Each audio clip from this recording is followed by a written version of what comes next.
মধ্যপ্রাচ্যে ইরান, যুক্তরাষ্ট্র ও ইসরায়েলের সংঘাত তীব্র আকার ধারণ করছে। ইয়েমেনের হুতি হামলা, ইসরায়েলি বাহিনীর লেবাননে আগ্রাসন এবং ইরানের হুঁশিয়ারি পরিস্থিতি যেন আরও জটিল করছে। এদিকে ট্রাম্প ও পপ চতুর্দশ নিয়েও বিভিন্ন বার্তা দিয়েছেন। এছাড়া ইসলামাবাদ কূটনৈতিক উদ্যোগ নিচ্ছে, রাশিয়ার সহযোগিতা জোরদার এবং অস্ট্রেলিয়া জ্বালানি কর কমিয়ে জনগণকে দিচ্ছে স্বস্তি। চলুন জেনে আসি আজকের আপডেট।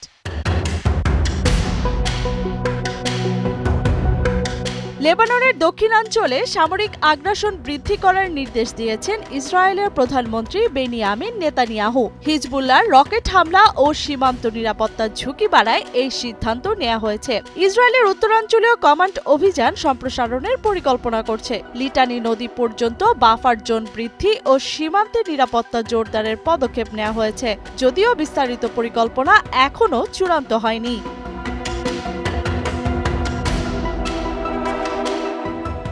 ইরানের পক্ষে যুদ্ধে নেমেছে ইয়েমেনের বিদ্রোহী গোষ্ঠী হুতি।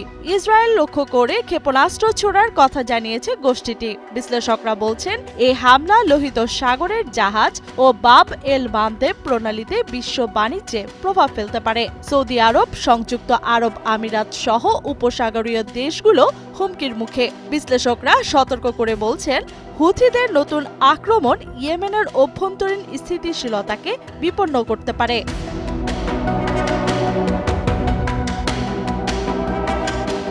ইরানে যুক্তরাষ্ট্র ইসরায়েলের হামলার পর আন্তর্জাতিক পরমাণু অস্ত্র বিস্তার রোধ চুক্তি বা এনপিটি থেকে বের হওয়ার হুঁশিয়ারি দিয়েছে তেহরান। পার্লামেন্টে এ সংক্রান্ত বিলও উত্থাপন করা হয়েছে।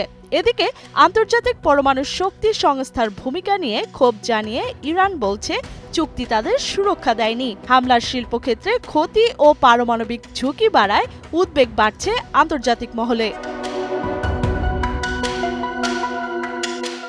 এদিকে প্রেসিডেন্ট ডোনাল্ড ট্রাম্প ফিনান্সিয়াল টাইমসকে বলেন, যুক্তরাষ্ট্র ইরানের জ্বালানি তেল ও খার্ক দ্বীপের রপ্তানির কেন্দ্রের নিয়ন্ত্রণ নিতে চায়। তিনি ভেনেজুয়েলা নেয়ার নীতির সঙ্গে তুলনা করেন এবং সেখানে সামরিক বিকল্পগুলি উল্লেখ করেন। ট্রাম্প বলেন, হয়তো খার্ক দ্বীপে সাময়িক অবস্থান করতে হবে এবং তিনি মনে করেন ইরানের প্রতিরক্ষা ব্যবস্থা তারা নয়।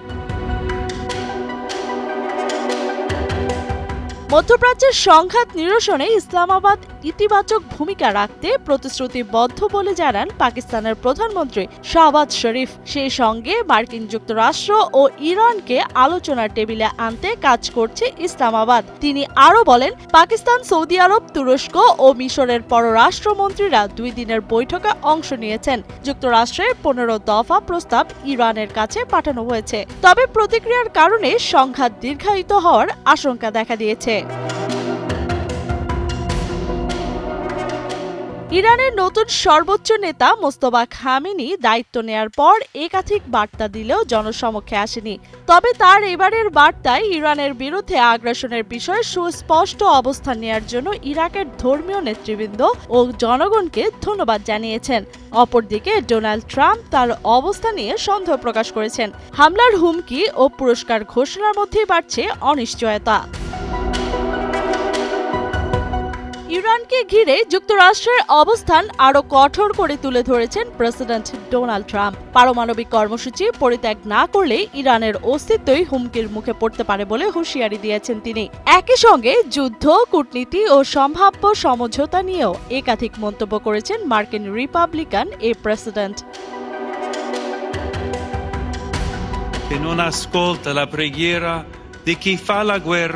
ক্যাথলিক পপ চতুর্দশীয় মধ্যপ্রাচ্যে যুদ্ধ ও সহিংসতার বিরুদ্ধে হুঁশিয়ারি দিয়েছেন। যারা যুদ্ধে জড়ায় সৃষ্টিকর্তা তাদের প্রার্থনায় সাড়া দেন না উল্লেখ করে তিনি যুদ্ধবিরতি ও আলোচনার আহ্বান জানিয়েছেন। পপ ফ্রান্সিসের মৃত্যুর পর নতুন পপ হিসেবে দায়িত্ব গ্রহণ করেন পপ চতুর্দশীয়।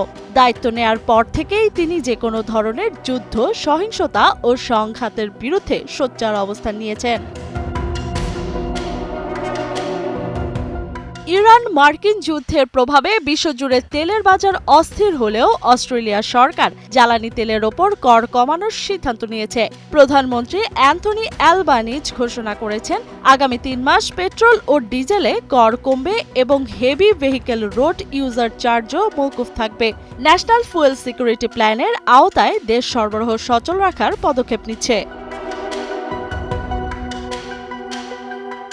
মধ্যপ্রাচ্যে চলমান উত্তেজনার মধ্যে উপসাগরীয় আরব দেশগুলোর সঙ্গে সহযোগিতা জোরদার করার প্রস্তাব দিয়েছে রাশিয়া। ক্রেমলিনের মুখপাত্র দিমিত্রি পেসকভ বলেন, সৌদি আরব সহ এসব দেশ মস্কোর ভালো অংশীদার। ইরান, যুক্তরাষ্ট্র, ইসরায়েলের সংঘাতের জবাবে ড্রোন ও ক্ষেপণাস্ত্র হামলা চালানো হয়েছে, যা সামরিক স্থাপনা সহ বিশ্ব বাজার ও বিমান চলাচলে প্রভাব ফেলছে। লিয়ানা শারমিন, সময় সংবাদ।